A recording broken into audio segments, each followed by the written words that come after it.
उससे 1000 गुना शिवलिंग में बल की प्राप्ति होती है।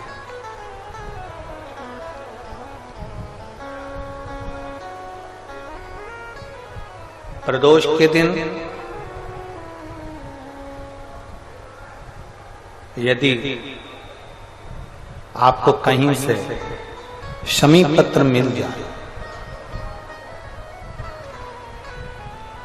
प्रदोष के दिन यदि कहीं से आपको शमी पत्र मिल जाए और प्रदोष काल में, प्रदोष का जो समय होता है, शाम का जो समय होता है प्रदोष काल, 4 प्रदोष 5 प्रदोष आप कर देखिएगा कि आपका कोई काम है, कोई नौकरी के लिए आप अप्लाई कर रहे हैं, कोई समस्या बड़ी विकट आ गई है, कोई तकलीफ, बड़ा गला पकड़ रहा है बेटा, कोई तकलीफ विकट आ गई है, कोई समस्या विकट आ गई है, प्रदोष के प्रदोष काल में अगर एक शमी पत्र भी आप घर के शिवलिंग को, अब ये करने के लिए आपको मंदिर के शिवलिंग नहीं जाना, अपने घर में जो शिवलिंग, चाहे वो स्फटिक का हो, पारद का हो, कंकर शंकर का हो, लकड़ी का हो, जो शिवलिंग तुम्हारे घर में, कांच का हो, चाहे वो नर्मदा के कंकर का हो, नर्मदेश्वर हो, पाषाण का हो, जो शिवलिंग, चांदी का हो, सोने का हो, तांबे का हो, पीतल का हो, जो शिवलिंग तुम्हारे,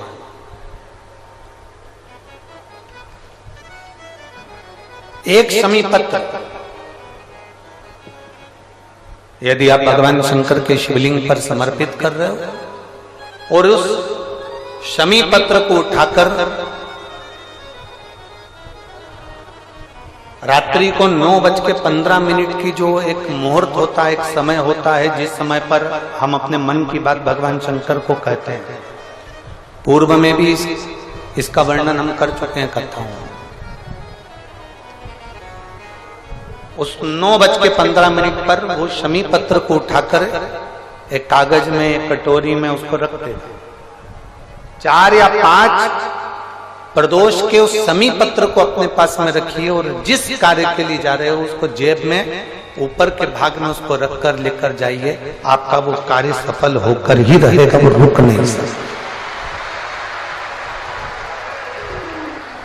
शमी पत्र में इतना बल होता है, प्रदोष का जो शमी पत्र होता है वो बड़ा बलवान होता है, बड़ा एक पत्र है,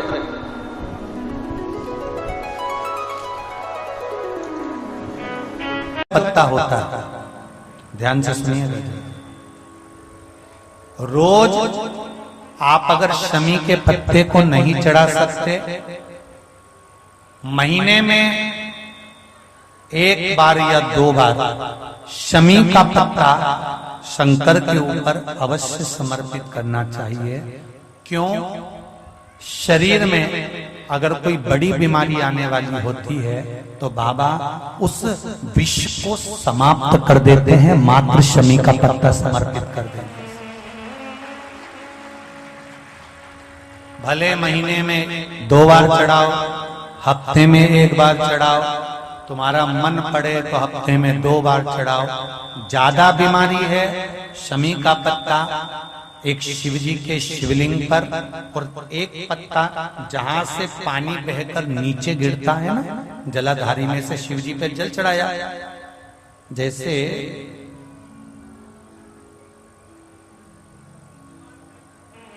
ये शिवलिंग, इस पर जल चढ़ाया तो ये पानी बहकर नीचे आता है, तो जहां गिरता है एक पत्ता शिवलिंग के ऊपर और एक पत्ता जहां से जल नीचे गिरता है वहां।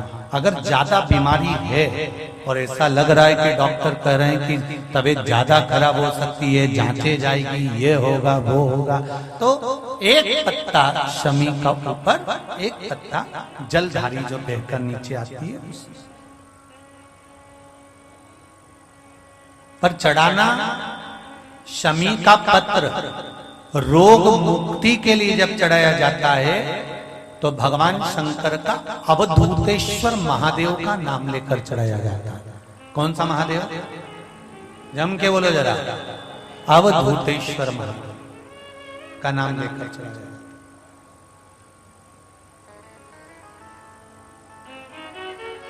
एक बात आपको कही थी अभी पिछले कथाओं में, गाय के दूध का घी बनाकर उसकी एक उंगली घी की अशोक सुंदरी वाली जगह पर लगाकर, जो व्यापार नहीं चलता हो, दुकान नहीं चलती हो, अशोक सुंदरी वाली जगह पर घृत लगाकर घर के दरवाजे पर या व्यापार के द्वार पर उस उंगली को लगा देना चाहिए। घृत पर होना गाय के घी का। गौ माता शिव पुराण कर रहे हैं, बाबा देवाधिदेव महादेव की कथा कर रहे। एक निवेदन आप सबसे, ध्यान करिएगा। सब जगह भटक लिए, सारी दुनिया में जाकर बोलिया है, जगह जगह जाकर प्रार्थना कर ली, निवेदन कर लिया, तो भी तुम्हारा अगर कोई काम ना बने, तब एक काम जरूर करना। एक बेलपत्र, एक शमी पत्र, एक कनेर का फूल देवाधिदेव महादेव को प्रत्येक प्रदोष के दिन शिवजी को जल चढ़ाकर समर्पित करना प्रारंभ कर दो। 2 या 3 प्रदोष निकलेगी, मेरा देवाधिदेव महादेव तुम्हारी झोली खुशियों से भर दे, निश्चित। एक बेलपत्र, एक शमी पत्र और एक कनेर का पुष्प भगवान शिव को प्रदोष की प्रदोष बाबा देवाधिदेव महादेव को जल चढ़ा कर देना प्रारंभ।